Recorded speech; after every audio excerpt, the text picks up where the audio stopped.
If you've ever looked calm on the outside but felt like you were crumbling on the inside, you're in the right place because that was me for years. And stay tuned until the end because I'll share the one shift that made all the difference and how you can make it too, starting tomorrow morning. I'm Natasha, a family yoga teacher and parent tapping coach, and I've helped hundreds of families build emotional resilience through nervous system care, like yoga and mindfulness for kids and their grown-ups. But I didn't get here because I was naturally calm, right? That's a very kind of common misconception. People see me, they think, oh, you're always so naturally calm. And that was definitely not the case. And I appeared calm, right? But it wasn't actually me feeling calm. I wasn't feeling calm inside. My thoughts would be racing.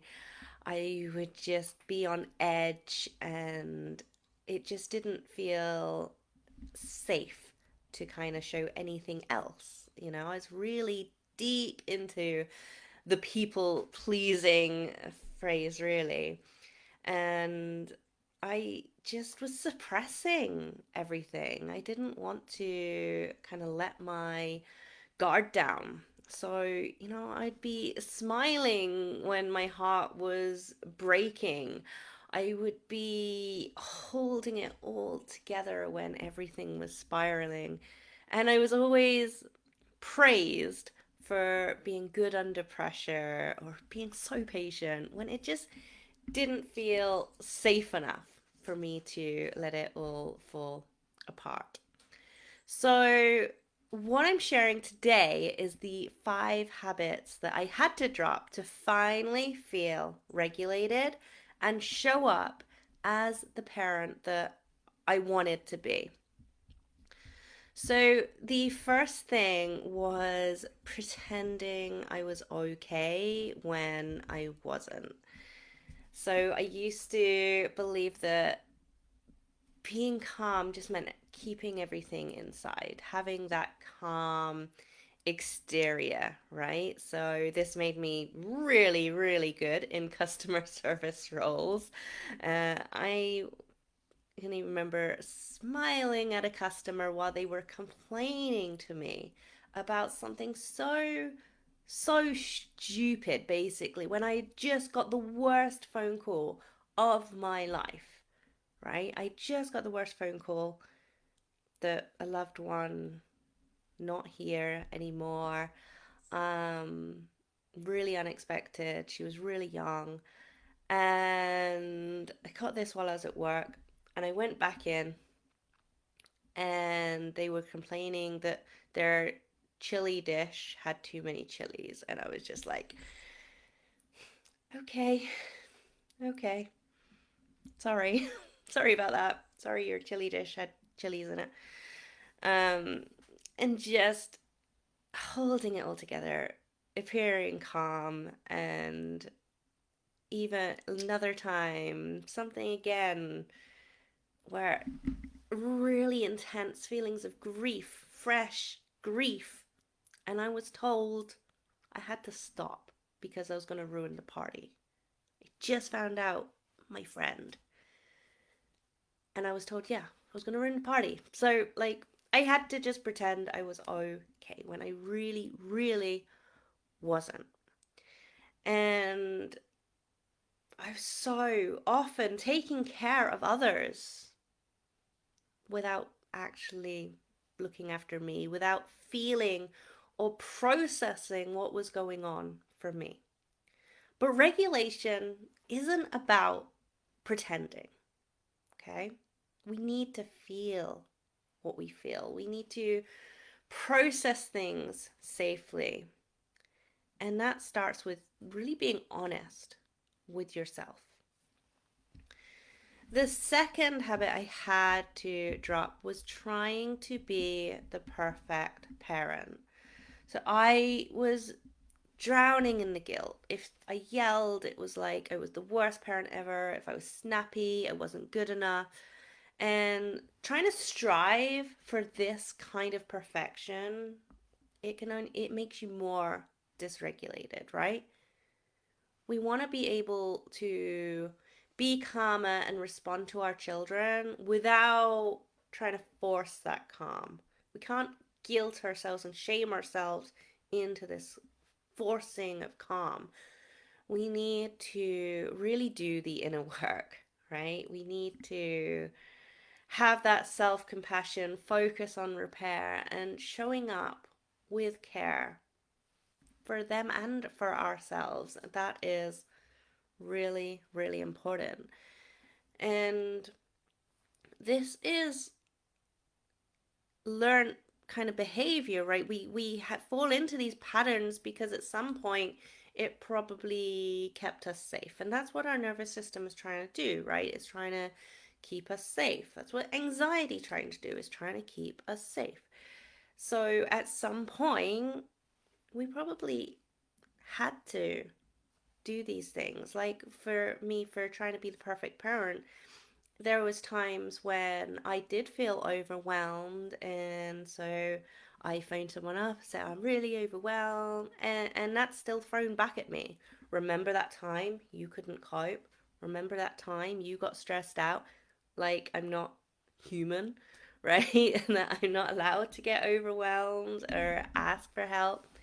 And this is where the third one come in, of bottling up my emotions. And this was happening, in early adulthood and my teen years, just bottling everything up because when I did show emotion, when I did share how I was feeling, if I was sharing that I was feeling overwhelmed, anything like that, it got dismissed or shut down or thrown back at me, right? And this is how I got into relationships that were highly toxic. And I put up with things that I would 1,000,000% run from today.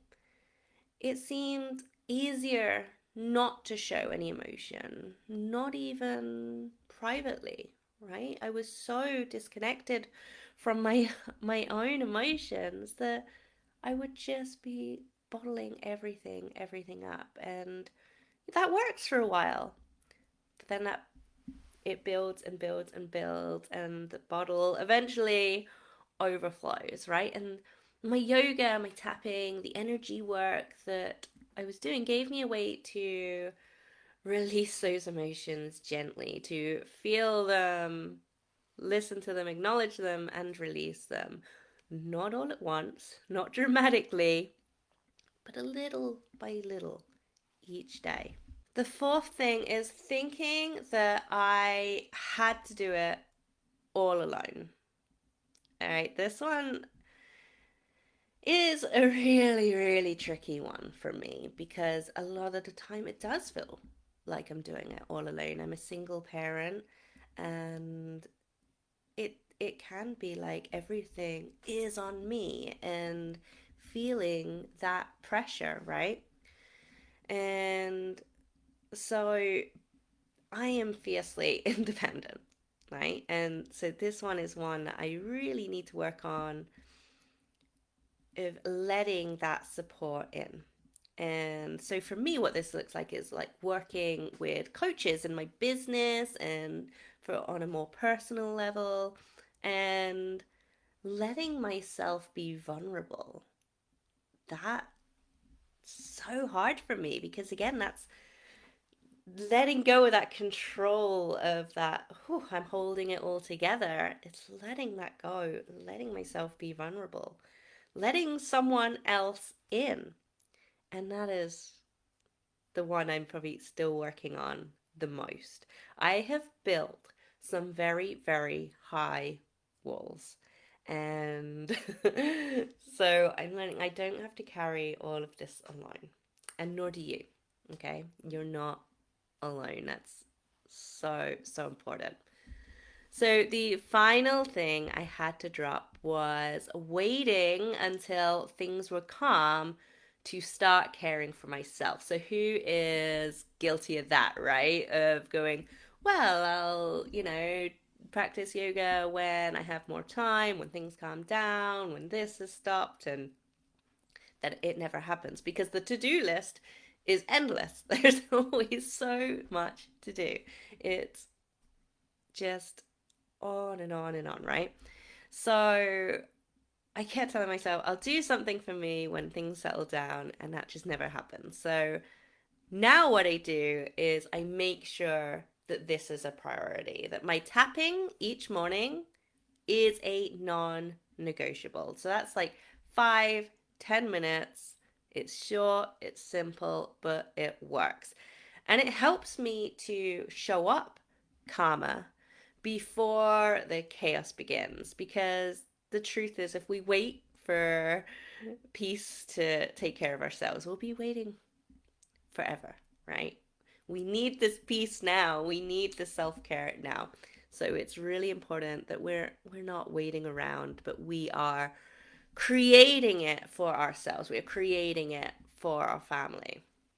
So, if you want to see a shift to help yourself to feel and embody calm rather than forcing it, you need to look at where you are right now and start looking at ways that you can support yourself. Start with that morning tapping practice. That is going to help you so much. And I have some tapping practices available that you can check out, like my tapping for ahimsa. That's a really good one, all about self-compassion, because I don't believe that we give ourselves enough of that. So that's a really powerful one to start your day. But we're starting the day with intention, whether it's with some intentional breaths, slowing down with the tapping practices. Maybe you get up and do some yoga, like whatever it is, be really intentional about how you are showing up for you. Look at what is keeping you stuck in those patterns of reactivity and start being the change that you want to see. Thanks for listening to this today, all about the 5 habits I had to drop to finally feel regulated.